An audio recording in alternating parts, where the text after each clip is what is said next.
All right, back to the Shepherds of Alaska, also known. Well, it's actually going to be titled, and I'm going to fight for this, Rib Dog Night Out, maybe in parentheses, dash the Shepherds of Alaska. You know it's also like that? Leon colon the Professional, which is a Luc Besson film with Gary Oldman and a bunch of other great actors, including Natalie Portman. Now, it'll have some kind of title like that. There's a reason why, because Dog Night Out is going to be like a long series, a long book. They're not going to be able to do it all of Dog Night Out. They can't do even the first 30 chapters or the first 29 chapters or 28 chapters. There's no, it would just be like doing The Stand. At least they did it like a series. But I'm trying to like maybe pick out sections of this, and I think I found some sections from the Shepherds of Alaska. Now, one thing I want to say, I don't think you see the horrible thing that went on with Cop X, but he was I'm trying to think of the right word, transportation. He was traveling in places where he wasn't supposed to be. And this was probably to build his retirement and get a lot of money. It was helping out some bad people. Now, that his name, we're just going to call him Cop X. Right now, I think Ray Fiennes would be perfect. The reason why is because he sees something, right? And so when he goes back, it's this reaction. I've seen it with Ray Fiennes and a lot of little things. It's this reaction that Ray Fiennes can have, that he's done, especially with the Thomas Harris series.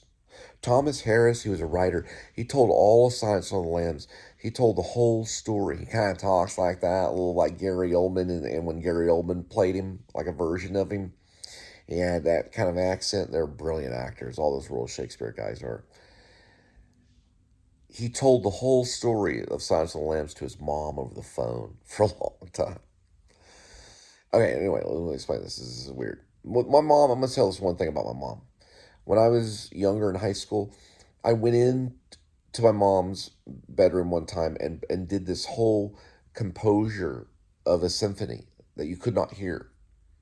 But I did the music. It was like, you dun dun dun dun dun dun dun. You did dun dun dun dun dun dun dun that. But I made up my own music with my own mouth and composed it to her for a good few minutes. And my mom's like, okay, Cole, I get it. Okay. I also would go in there. I'd sit down in this one chair and I'd say, Mom, I want to be an actor. And I'd start crying. I just gush in tears. And she's like, okay, you could go be an actor, Cole. She always had to get sleep because she worked for American Airlines nonstop at Advantage. So she had to get up real early and go out there and get on the Saber computer. The Saber computer. It was called Saber. And then she'd come back. And anyway, it was the first big internet computer. Okay, regardless. Yeah, she worked on that. She didn't work on it, but they all worked on it. Well, she worked on it, but I guess they worked on it. They stored stuff in it for the flights and stuff. My flight experience to Hawaii, Delta Airlines, first class. Man, you gotta take American. Anyway, I guess Delta, they got good chips. All right. Watching some Adam Blue stuff. Okay. He's in Hawaii. Okay. So this is Shep. Okay, yeah, Shep. Okay, anyway. Cop X has this reaction in this one scene. And he sees it. And and it's part of the evil that he carries. That's how you know something goes down, but you don't see it. You don't know what it is. He carries that with him, and it's bad. He's got to put that on somebody else. He's got to find a scapegoat. He's got to set him up, and it's Shep. And that's why he copies his face and then drives. But here's the thing, okay? This is how we're going to know. It's a place that he goes, and it's like this long road. And I'm going to take time with this finding. I'm going to use a Spiritus Mundi to find this thing that he goes to this place. It could be a light that hits him. Now, maybe the light is colored. Maybe it's like a red light. And then there's another color. and he goes, and you see a door open in the shot. You know how a lot of times when I'm covering my location, I'm like this, and you see the camera this close to him, and then all of a sudden, there's this reaction. And it's very Hitchcock and just very, Kubrick. And, it's this reaction where he's just, and so then it cuts. And then, he's driving and he's thinking about, like, what am I going to do? How am I going to get out of this? Right. And Shep probably doesn't really know him that well. He probably was connected to the academy and stuff. He sees Shep, I don't know, maybe at a gas station or something. He's like, and then maybe he pulls up. And you know how they do that thing where they park this way and the other car parks that way? It's almost like one car parks in this direction and the other car parks in that direction, and they're having like this conversation. It's always before something or whatever. It's like they're conniving. I hate to use that word, but it's like they're coming up with something. They're probably processing the day or assessing the day. It's like some kind of therapy thing. It's like if two actors, one facing this way and the other one facing that way, were talking to each other and looking profile and going, hey, what's going on? And you see that they're having this like weird alien conversation or some kind of weird thing going on. I don't know what it is. It's always one car this way. I saw two civilian types doing it over in this one parking lot. Anyway. I guess they were civilians. Okay. He does that with Shep and pulls up and starts talking. And you see in Ray Fiennes, if it's Ray Fiennes that accepts it, in the actor's face, you see that he's going to set him up. Now, I saw this in The Way of the Gun with Benicio. There's a scene in The Way of the Gun, and I want to analyze it. I'm not going to show any footage of The Way of the Gun, but there is a scene when Benicio del Toro meets up with the doctor between these two diesel trucks. This is how brilliant Benicio del Toro is. He's a brilliant actor. By far, he's far more ahead of all of it. He's brilliant. They go where the van is. The doctor goes in. The guy that plays the doctor is a young guy. He gets the cuts right before he gets that cut on his forehead. And James Caan has the scar on his neck. His son, who's the doctor, gets that. It gets hit right here in the eyebrow. It's right before that happens. There is a gun inside the doctor's medical bag. Benicio, who plays that one character, is looking at his partner, because they're like partners in crime. They're like a professional hitmen or something like that. And he looks at him, and then he looks at the doctor, and then he looks at him, and his buddy knows that he's going to try to kill him, but he's not really. And then it's just the weirdest thing. Like, they just have to deal with it because they're thieves. And then the other guy turns and he grabs the gun and he pops him right here in the eyebrow, because he can see on his friend's face, on Benicio's face, and Benicio's looking at him, that he's got a gun in the bag. And like, Benicio probably knows it. It's almost like the Benicio's character wants him to shoot his buddy to get his buddy off of his hands, so then he could handle the pregnant lady with Juliette Lewis and try to get the $5 million or whatever. I don't know if it's so debatable or it's so up in the air, but the way that Benicio looks at him and looks at him, it looks like that was part of the motivation level, which it probably wasn't, but it looks like it, because of the way the camera is and everything. It looks like that's what he was thinking. He was going to kill his buddy, or he was going to have this guy kill him right in front of him, and then but it didn't turn out that way. Instead, he hit him with the gun and found that he had a gun. He pistol whipped him, and then he reached in there and found that the doctor had a gun in the bag, because he looked at his buddy. But why wouldn't Benicio check it and find the gun in the bag? At least it was his gun that he put in there.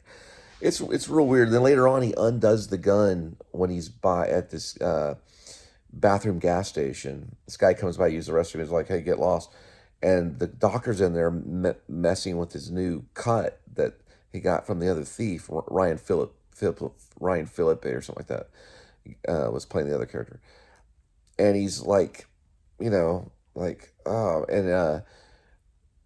he takes the gun apart and throws it back in the bag. That is a real weird thing. But anyway, regardless, you see it in Ray Fiennes' face when he looks over at Shep and he's talking to him. They're having a conversation about something. And this could be some dialogue about what they say between each other when they're parked that way. You hear it. What are they talking about? Because you see them all the time. Listen, I'm just going to say it. You see one cop car parked this way, in this direction. Then you see another cop car parked in the other direction. So the front bumper is right here on one car, and the front bumper is right here. So the driver's side and driver's side are right there. Right? That's illegal. That should be against the law. Because what are they talking about? And we're going to find out what they're talking about, what they're assessing. Because I can promise you this, every time you see one cop car facing that way and another cop car facing that way, and they're side by side talking and having a conversation, somewhere in that perimeter, a crime will happen in the future. It may be a minor crime, it may be a big one. Somewhere it'll happen there because they're cooking it up. We are dealing the same thing with what Twin Peaks is dealing with, which none of us want to face the supernatural. None of us want to face the fact that there is a force, an intelligent design that has created all of this. And there is an energy, and there is a Spiritus Mundi. There is something that we do not understand, and they do not have a right to do that type of level of witchcraft in our society today, which sounds completely crazy, but it is not. Because David Lynch, who is a brilliant filmmaker and a brilliant philosopher and artist, does filmmaking about demonic realism. This thing that he has found in the rhythm of his filmmaking, which is very real. And they should make that illegal. What in the world do they need to be talking about for that long? Ever. And I can promise you, if you do the research on it, if you do the demographic research, when one's facing one way and the other is facing the other way, there will be a crime that will happen. And they'll say coincidence. Listen, Bob Dylan only talked about coincidence. Bob Dylan only talked about coincidence, but Woody Guthrie, talked about God. There's a difference between Woody Guthrie and Bob Zimmerman, who Lennon didn't believe in. He didn't believe in Zimmerman, right? There's something that they're doing there that cooks up some type of crime to help them. It's like wolves travel in packs. Now, this is just a theory. Because remember, there's a polar bear character. There is a native that's wearing a polar bear outfit that talks about there's a reason why the native character is in that, the Native American character, because there is a spirit side of all of this stuff that's going on. Also, there's like hidden messages that's sent from the Lone Star hacker and numbers and stuff. But there's also, the reason I wanted to use John Cusack for Matt Dill was because there's a sense of almost in that scene, even though I already wrote the scene. I wrote the scene earlier where he's talking about getting to A7, which is Alaska. He uses like a code to talk to him. There's a sense of telepathy in that, which is kind of crazy. We're getting like early Star Wars kind of stuff, I don't know if Star Wars is if there's telepathy. I know there's telekinesis. Yeah, there is a little bit like spirit with it. You can hear Alec Guinness's voice, use the force. There's like a sense of almost telepathy that because they could be recorded. and so they're talking in this cafe, but you hear the thoughts a little bit. You hear a little bit of the thoughts of Matt Dill. I think I put that in there on purpose, and then I put the quotes in a specific place. I'm choosing to use quotes, or Cormac McCarthy chose to get rid of them to save time and be economical. I'm choosing to use the quotes because it can switch to the thoughts of the character, and then to the which that's what Stephen King's done for so long. Anyway, maybe some of that too in it, because I think that they haven't proven, and like Stephen King says, he doesn't believe or disbelieve in it.